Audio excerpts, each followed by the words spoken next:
Okay, today, guys, we're going to talk about P confidence intervals. So these are confidence intervals that are used to estimate the population proportion. In other words, you're estimating a percentage for the population. Here's the formula for how we calculate a proportion interval. Some new, symbols that we haven't seen before. So P hat stands for the sample proportion. The Z star, or Z alpha over 2, as we've seen it before, is the critical value used. So notice we're back on the Z chart to find critical values. And then again, P hat is the sample proportion. 1 minus P hat would be the sample percentage of failure. So if you had, let's say, 25% as success, you would have 75% as failure. And then N is the sample size for the prompt. Okay, so here's our first example that we're going to go ahead through together. It says a sample of 500 nursing applications included 60 from men. Find the 99% confidence interval of the true proportion of men who applied to the nursing program. Okay, so let's go ahead and identify the important information from the prompt. So it did say that we have a sample of 500. That would be our sample size. That's N. It told us that 60 were from men. That is the number of successes. So it's not really a number in the formula, but it's going to be used to find P hat. I'm going to label that X for the number of successes. It's asking me to find a 99% confidence interval. And if you remember, 99% in the middle of the normal distribution would leave 1% left over for both tails. So this left tail would be 0.005 or 0.5%. Half of a percent on either side. If we look up the number closest to 0.005, our critical value is positive or negative 2.575. So that's what we're going to use for Z star or Z alpha over 2, as your book calls it. Okay, so if we plug these values into the formula, well, actually, first we have to find P hat. So it's the sample proportion. So if I know 60 men out of 500 men were nursing applicants, I can go ahead and find the proportion that are nursing applicants by just dividing those two numbers. So I'm going to take 60 divided by 500, and that's going to give me P hat. Now, I could leave that as a fraction if I want, or I could find the decimal equivalent. It's totally up to you. I'll do both here. Okay, so we know the fraction format is 60 over 500. The percentage would be 12% or 0.12 as a decimal. So I guess I'm going to go ahead and use the 0.12 format.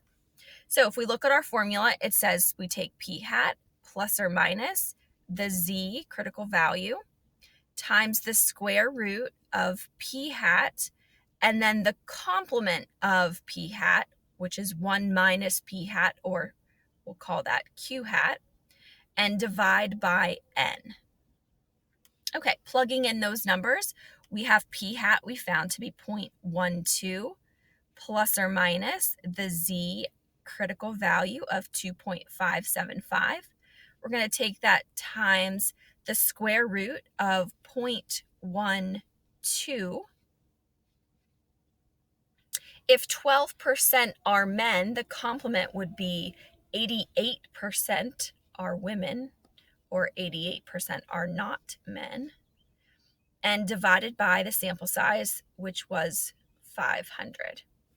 Guys, we could plug and chug this if we would like to, but there is a calculator function that we can use. So if we go to stat, over to tests, we're looking for the one that says 1 prop Z int. There it is. It is A in my calculator, 1 prop Z int. So I'm going to go ahead and select that one. It's going to prompt me for X, which is the number of successes in the prompt. That was 60. It's going to ask me for the sample size, which was 500. And then again, the confidence level, which we want a 99% confidence interval for this one. I'm going to calculate that, and it tells me that the sample proportion, or I'm sorry, the population proportion is estimated between 0.083, I'm going to round that to 3 decimal places, to 0.157.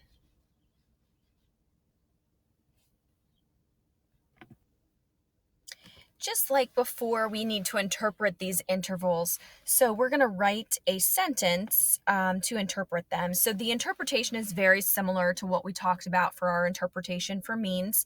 It's going to sound something like I am, and then the percent confident. We calculated a 99% confidence level for that one. So I am 99% confident that the true proportion of nursing applicants who are men is between, and then the two numbers. So again, we had 0.083. So I'm going to write that as 8.3% and 0.157. So I'm going to convert that to a percent, 15.7%.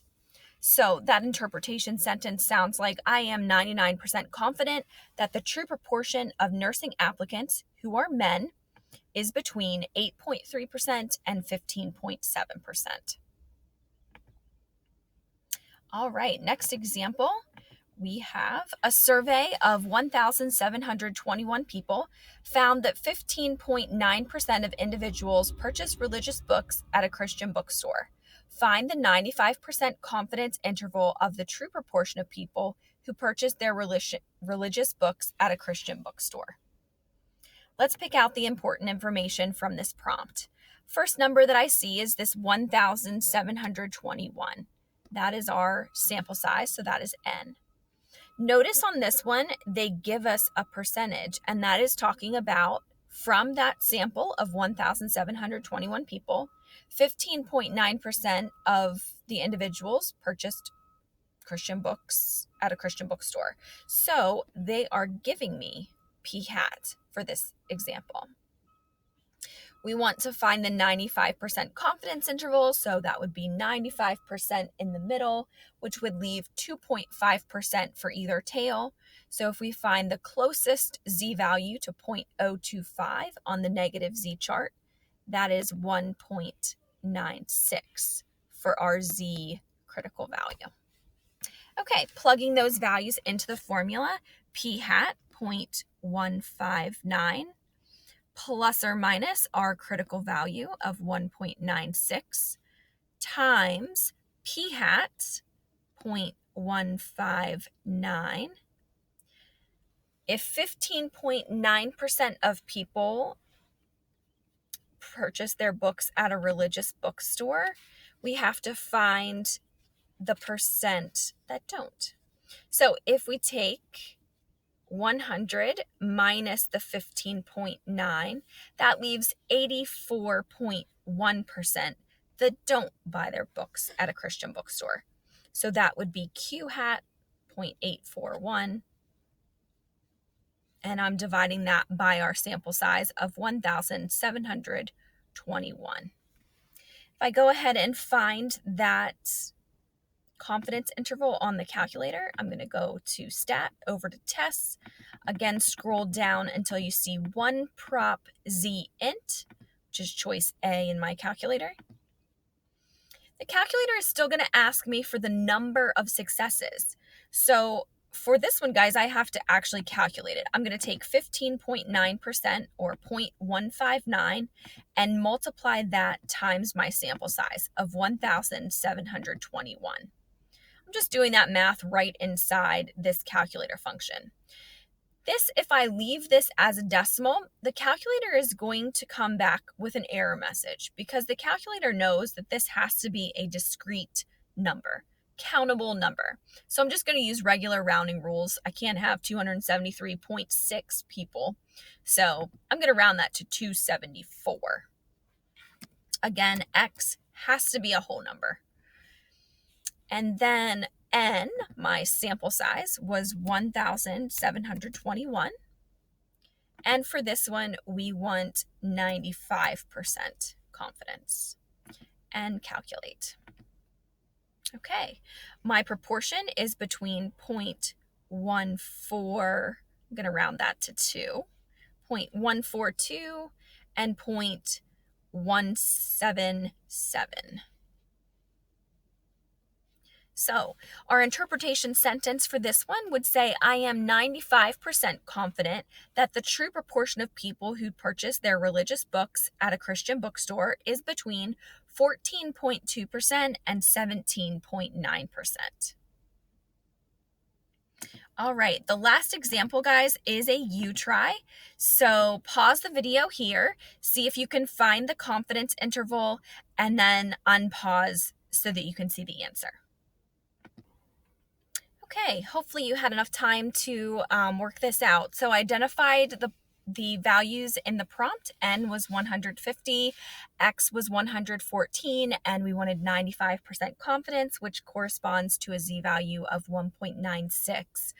Plug these values into the formula. P hat 114 divided by 150 gives me 0.76 plus or minus 1.96 times the square root of 0.76. And then the complement of that. Again, these two values always have to add up to 1 or 100%. So 100% minus 76% is 24%, divided by 150. I used the calculator function to find that interval. So I got 0.692, 0.828. So I am 95% confident that the true proportion of homes that have central AC is between 69.2% and 82.8%. All right, this concludes today's lesson, guys. Have a great one.